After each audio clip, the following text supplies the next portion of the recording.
मनाली के जंगल में सुनहरी चिड़िया अपनी माँ टुनटुनी चिड़िया के साथ रहती थी। कई महीने पहले उसके पिता कालू कौवे की मौत एक गंभीर बीमारी के कारण हो गई थी। टुनटुनी जंगल में घूम घूम कर गुब्बारे बेचा करती थी। एक बार की बात है, जंगल में बारिश का मौसम शुरू हो चुका था। हे भगवान, 2 दिनों से मूसलाधार बारिश हो रही है। घर का राशन भी खत्म हो चला है। अगर आज गुब्बारे बेचने नहीं गई तो सुनहरी को क्या खिलाऊंगी? चाहे कुछ भी हो जाए, मुझे अपनी बिटिया के लिए गुब्बारे बेचने जाना ही होगा। बेटा, मैंने तेरा भोजन बनाकर रख दिया है। भूख लगी तो खा लेना। मैं जा रही हूँ। बाहर तेज बारिश हो रही है, तो बाहर जाकर भीगना मत। मैं जल्दी ही आ जाऊंगी। तब तक आप लोग कमेंट पे बताएं 70 डिवाइडेड बाय 9 कितने होते हैं? आप कहाँ जा रही हो? मत जाओ ना माँ। अरे बिटिया, 2 दिनों से घर पर बैठी हूँ। 1 पैसे की आमदनी नहीं हुई। किसी भी हाल में आज मुझे गुब्बारे बेचने जाना ही होगा, वरना भूखे मरने की नौबत आ जाएगी। तो मुझे मत रोक बिटिया, मैं जल्दी आ जाऊंगी। इतना कहकर टुनटुनी चिड़िया गुब्बारे बेचने चली जाती है। चारों तरफ पानी ही पानी भरा था, ऊपर से बारिश भी हो रही थी। गुब्बारे ले लो, गुब्बारे, रंग बिरंगे गुब्बारे ले लो। सुंदर सुंदर गोल गोल गुब्बारे ले लो। सुंदरी कौवी अपनी घर की खिड़की से जब टुनटुनी को बारिश में भीगते हुए गुब्बारे बेचते देखती है तो कहती है, अरे ओ टुनटुनी, पगला गई है क्या? इतनी तेज बारिश में गुब्बारे बेच रही हो? कौन खरीदने आएगा तुम्हारे गुब्बारे? क्या करूं? भौजी, मेरी मजबूरी है।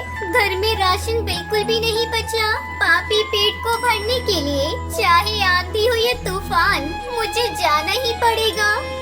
वो फिर से आवाज लगाती है, गुब्बारे ले लो, गोल गोल रंग बिरंगे गुब्बारे ले लो।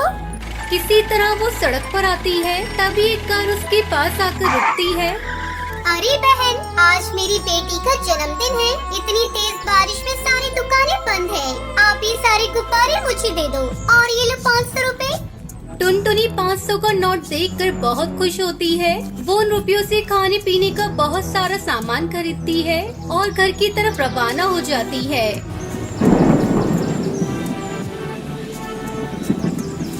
और वो पानी में डूबने लगती है। उसके हाथ का थैला भी पानी में गिरकर बहने लगता है। अरे पकड़ो पकड़ो, कोई तो मेरे थैले को पकड़ो। इसमें खाने का सामान है। अब मेरी बच्ची क्या खाएगी? अरे ओ बहन, जल्दी से मेरा हाथ पकड़ लो, नहीं तो पानी में डूब जाओगी।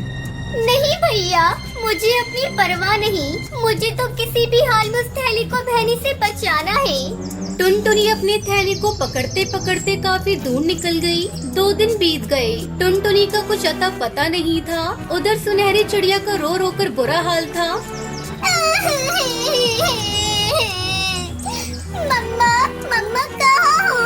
मुझे डर लग रहा है। मम्मा जल्दी घर आ जाओ। सुनहरी की रोने की आवाज सुनकर सुंदरी कौवी उसे अपने घर ले जाती है। तभी तेज बारिश और तूफान से सुंदरी का घर गिर जाता है। अरे, सब इस मनुष्य की वजह से हुआ है। ना मैं इसे अपने घर लेकर आती और ना ही मेरा घोंसला टूटता। सुंदरी कौवी पानी में सुनहरी को रोता हुआ छोड़कर पास वाले पेड़ के सुराख में जाकर छुप जाती है।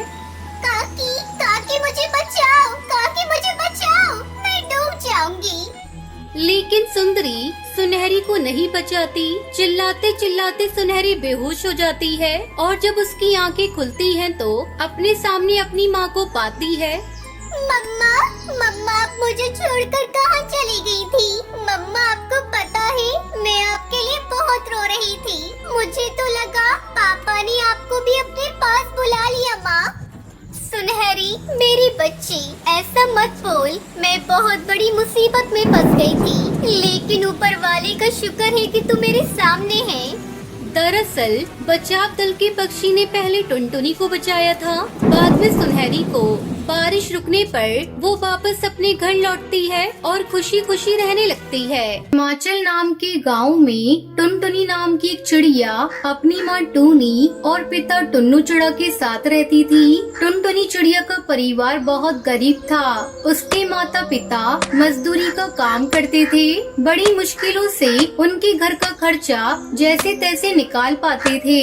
कुछ ही दिनों में दिवाली का त्योहार आने वाला था और इधर टुनटुनी चिड़िया के माता पिताजी को कोई काम नहीं मिल पा रहा था। एक दिन टुनटुनी चिड़िया अपनी माँ से कहती है, माँ, दिवाली आने वाली है तो हमारे घर में मिठाई पटाखे लाएंगे ना पिताजी। मेरी सारी सहेलियाँ नए खिलौने पटाखे लाने वाली हैं। हम दिए भी जलाएंगे और हम अपने छोटे से आंगन में रंगोली भी बनाएंगे ना माँ। टुनटुनी चिड़िया अपनी माँ को अपने सपने बता रही थी। उसकी बातें सुन टूनी चिड़िया मनी मन बहुत दुखी हो जाती है और टुनटुनी से कहती है, बेटा, तुम्हारे पिताजी और मैं मजदूरी करके घर चलाते हैं और हमारे पास कुछ दिनों से कुछ भी काम नहीं है। हमारी किस्मत अमीर पक्षियों की तरह नहीं है, लेकिन फिर भी अगर कहीं कुछ बन पाए तो जरूर लेकर आएंगे। टुनटुनी चिड़िया अपनी माँ की बातें सुनकर नाराज हो जाती है और घर के पास एक पेड़ के नीचे जाकर बैठ जाती है। टुनटुनी चिड़िया को नाराज देख टूनी चिड़िया की आंखों में आंसू आ जाते हैं। अब टूनी चिड़िया अपने घर के काम में लग जाती है। दिवाली आने में कुछ ही दिन बाकी थे। उसी में टुनटुनी चिड़िया उदास होकर एक नदी के किनारे पर बैठी थी। उसी समय दो चिड़िया टुनटुनी चिड़िया के पास खेलते हुए आई। तुम यहाँ अकेले क्यों बैठी हो? तुम चाहो तो हमारे साथ खेल सकती हो। मैं तुम्हारे साथ नहीं खेल सकती। मैं गरीब परिवार से हूँ और तुम तो अमीर परिवार से लगती हो। तुम्हारी माँ पिताजी तुम्हें मेरे साथ खेलने पर डांटेंगे। वो हमें क्यों डांटेंगे? तुम गरीब हो इसलिए? ऐसा कुछ भी नहीं है। गरीब पक्षी भी चाहे तो मेहनत करके पैसा कमाकर अमीर हो सकता है। पिंकी चिड़िया और बुलबुल टुनटुनी चिड़िया से दोस्ती कर लेती है। खेल खेलने के बाद बुलबुल टुनटुनी चिड़िया को अपने घर दिवाली पर आने के लिए कहती है। ये बात सुनकर टुनटुनी चिड़िया बहुत खुश हो जाती है और घर पहुंचते ही टुनटुनी चिड़िया माँ को बुलबुल के बारे में बताती है। माँ, मुझे बुलबुल ने अपने घर दिवाली के लिए बुलाया है तो मैं जा सकती हूँ ना? बेटा, हम गरीब पक्षी हैं। बुलबुल की माँ और पिताजी को तुम्हारा वहाँ जाना बिल्कुल पसंद नहीं आएगा। टूनी चिड़िया टुनटुनी चिड़िया को समझाती है, लेकिन टुनटुनी चिड़िया माँ के पास जिद करते हुए कहती है, बुलबुल ने बुलाया है तो मैं जाऊंगी जाऊंगी जाऊंगी। टुनटुनी चिड़िया की जिद के कारण टूनी चिड़िया उससे कहती है, ठीक है, चली जाना दिवाली के दिन। टुनटुनी चिड़िया अच्छे से नहा धोकर बुलबुल के घर पहुंचती है। बुलबुल भी टुनटुनी चिड़िया को देखकर बहुत खुश हो जाती है। तभी बुलबुल अपनी माँ से कहती है, माँ सुनो ना, माँ ये मेरी सहेली टुनटुनी चिड़िया है। बुलबुल की माँ सुंदरी कौवी और पिताजी कड़कनाथ सेठ टुनटुनी चिड़िया को देख जरा भी खुश नहीं थे। टुनटुनी चिड़िया की गरीबी उसके चेहरे से झलक रही थी और बुलबुल किसी भी गरीब घर के पक्षी से दोस्ती करे ये उन्हें बिल्कुल पसंद नहीं था। बुलबुल के पिताजी बुलबुल को एक साइड में लेकर जाते हैं और उससे कहते हैं, बुलबुल, तुम्हें कितनी बार बताया है कि गरीब घर के पक्षियों से दोस्ती मत करो। तुम इन गरीब पक्षियों को नहीं जानती बेटी। पहले अमीर पक्षी से दोस्ती करते हैं और उसके बाद में उनके घर चोरी करते हैं। बुलबुल के पिताजी की बातें बाहर खड़ी टुनटुनी चिड़िया ने सुन ली। उसे बहुत बुरा लगा। उसे अपनी माँ की बातें याद आने लगी और वो रोते हुए वहाँ से बाहर निकल जाती है। दूर खड़ी रहकर आसमान में फूटते पटाखे देखने लगती है। इधर बुलबुल भी कड़कनाथ सेठ के सामने कुछ नहीं बोल पाती और बाहर आकर पटाखे फोड़ने लगती है। टुनटुनी चिड़िया दूर खड़ी रहकर बुलबुल को देख रही थी और तभी बाहर से एक रॉकेट आकर बुलबुल के पीछे गिर जाता है। बुलबुल उसके पास ही खड़ी थी। टुनटुनी चिड़िया ने झट से बुलबुल को वहाँ से हटाया। बुलबुल को वहाँ से हटाते ही जोर जोर से पटाखे फूटने की आवाजें हुई। आवाज सुनकर सभी पक्षी बाहर आ जाते हैं। पटाखे फूटने से टुनटुनी चिड़िया के परों में और चेहरे पर चोट आई थी। ये देख बुलबुल टुनटुनी चिड़िया से कुछ बोलती, तभी बुलबुल के पिता बुलबुल से कहते हैं, बुलबुल मेरी बच्ची, तुम्हें कुछ हुआ तो नहीं ना? पिताजी, आज अगर टुनटुनी चिड़िया ना होती तो मुझे जरूर कुछ ना कुछ होता। उसी ने मेरी जान बचाई है। बुलबुल के पिताजी टुनटुनी चिड़िया की ओर देखते हैं और उससे कहते हैं, टुनटुनी चिड़िया, मैंने तुमसे इतना भला बुरा कहा और फिर भी तुमने बुलबुल की जान बचाई।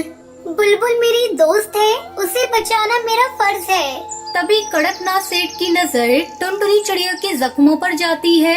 बेटी, तुम्हें कितनी चोट आई है? चलो अंदर चलो, मैं अभी डॉक्टर को बुलाता हूँ। बेटी टुनटुनी चिड़िया, मुझे माफ कर दो, मैंने तुम्हें गलत समझा। कड़कनाथ सेठ और सुंदरी कौवी को अपनी सोच और गलती का पछतावा होता है। अब बुलबुल की माँ और पिताजी मिलकर टुनटुनी चिड़िया को बहुत सारी मिठाइयाँ और नए खिलौने दिलवाते हैं। टुनटुनी चिड़िया उसे देखकर बहुत खुश हो जाती है और घर चली जाती है। घर जाकर देखती है तो उसकी माँ उदास बैठी कुछ सोच रही थी। तभी टुनटुनी चिड़िया अपनी माँ के पास जाकर कहती है, माँ, पिताजी, देखो तो कड़कनाथ चाचा जी ने हमें कितनी सारी मिठाइयाँ और नए खिलौने दिलवाए हैं। टूनी चिड़िया अपनी बेटी को खुश देखकर बहुत खुश हो जाती है और टूनी चिड़िया बुलबुल के घर जाकर बुलबुल की माँ और पिताजी को धन्यवाद करती है। फिर कड़कनाथ सेठ उन सबको मिठाई और पटाखे देता है। फिर सभी बुलबुल के परिवार के साथ मिलकर दिवाली मनाते हैं। कड़कनाथ सेठ अब टूनी चिड़िया और टुन्नू को अपनी फैक्ट्री में ही अच्छी तनख्वाह देकर काम भी दे देता है।